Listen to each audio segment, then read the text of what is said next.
ধন্যবাদ মাই টিভি চ্যানেলকে, ধন্যবাদ বেঙ্গল টিভি চ্যানেলকে আজকে আমাদের এই প্রতিবেদন নেওয়ার জন্য। আজকে আমাদের একটা ইন্টারভিউ চলতেছে কাতারে। কোম্পানির নাম সাওয়ান গ্রুপ। কোম্পানি অনেক ভালো। আমরা এই কোম্পানিগুলিতে চাকরি করেছি আগে। আমি আগে দুবাই, সৌদি, লিবিয়া, কাতারে ছিলাম। তো আমাদের আজকে যে ইন্টারভিউটা, তো ইন্টারভিউটা ইনশাল্লাহ অনেক ডেলিকেট এসেছে সরাসরি ইন্টারভিউ নেওয়ার জন্য।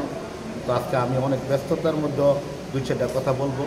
আমি শুধু আমাদের বাংলাদেশে যারা বেকার আছেন তাদের উদ্দেশ্যে দুই চারটা কথা বলবো।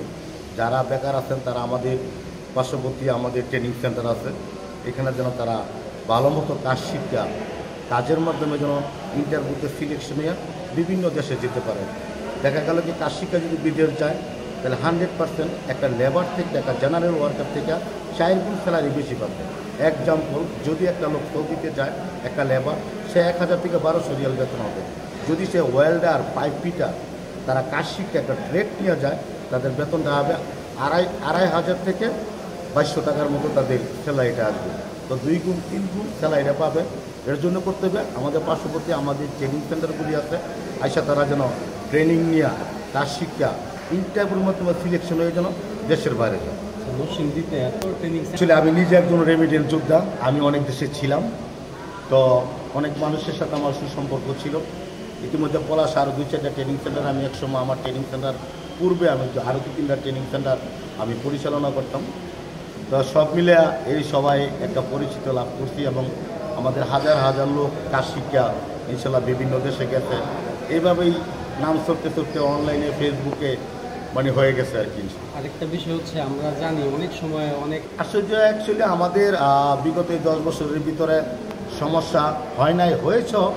যেমন মনে করেন যে ওইখানে গিয়া যারা টেস্টে ফেল করে তাদের জন্য একটু সমস্যা হয়ে যায়, তাদের স্যালারি একটু কমায় দেয়।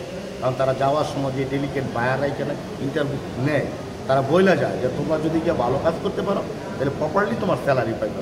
যদি 1 চান্স 2 চান্স 3 চান্স তুমি ফেল করো তাহলে কিন্তু তোমার স্যালারিটা কমাই দিবি। আর বিশেষ করে যদি 20টা কোম্পানিতে আমাদের লোক যায়, একটা কোম্পানি একটু সমস্যা হইতেই পারে, কারণ আমরা বাস্তব বিদেশে চাকরি করেছি, দেখেছি। অনেক সময় দেখা গেল কি অনেক বড় কোম্পানি একটা দুর্ঘটনা ঘটিয়া একটা সমস্যা হয়ে যায়, তখন দেখা গেল কি ওই সমস্যায় গিয়া যারা রেমিডিয়াল যোদ্ধা, যারা ওয়ার্কার, তারাও একটা সমস্যায় পড়ে থাকা।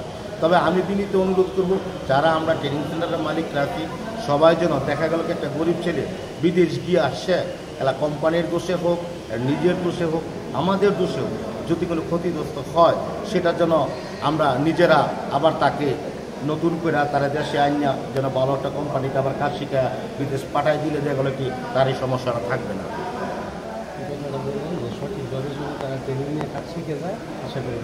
হ্যাঁ, অবশ্যই অবশ্যই, অফকোর্স। এটা তো আমাদের ফরেনার ডেলিগেট বলে যায় যে তোমরা যদি ভালো মতো প্রপারলি একটু পরিশ্রম করিয়া মোবাইলে আসক্ত না হইয়া কাজের উপরে যদি আসক্ত হইয়া সে প্রপারলি পারফেক্ট, যারা আমাদের ওয়েল্ডার ইনস্ট্রাক্টর আছেন, পাইপিং ইনস্ট্রাক্টর আছেন আসাদ ভাই, উনি আমার সাথে 2টা দেশে চাকরি করছে, বিভিন্ন প্রজেক্টে জব করছে।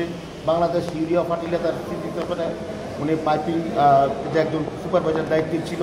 তো ওনার মতো মানুষরা আমাদের ট্রেনিং সেন্টারে এখন বর্তমানে পরিচালনা করতেছে, পাইপিং সুপারভাইজার হিসাবে সে ট্রেনিং করাইতেছে। আমার পাশে টাইম পাশে আছে যে ওয়েল্ডার সালাউদ্দিন, 3-4টা দেশে চাকরি করেছে, তারা 2 কথা বলবে। ইব্রাহিম আছে, কাউসার আছে, সিঙ্গাপুরে ছিল। তো এরা যারা বিদেশে আগে ছিল তারা হলো ইন্টারন্যাশনাল ওয়ার্কার, সব দেশে কাজ করার অভিজ্ঞতা রাখে ইনশাল্লাহ। তো তারা বর্তমানে আমাদের এম সুলাইমান টেকনিক্যাল ট্রেনিং সেন্টারে তারা সিনিয়র ইনস্ট্রাক্টর হিসেবে আছেন। আমি সর্বোচ্চ চেষ্টা করি এবং আমাদের সহকর্মী সবাইকে নিয়ে আমরা চেষ্টা করি যেন একটা ছেলে ভালো মতো প্রপারলি 100% একটা ছেলে কাজ শিক্ষা বিদেশ গেলে আসার কি তার কোনো সমস্যা হবে না।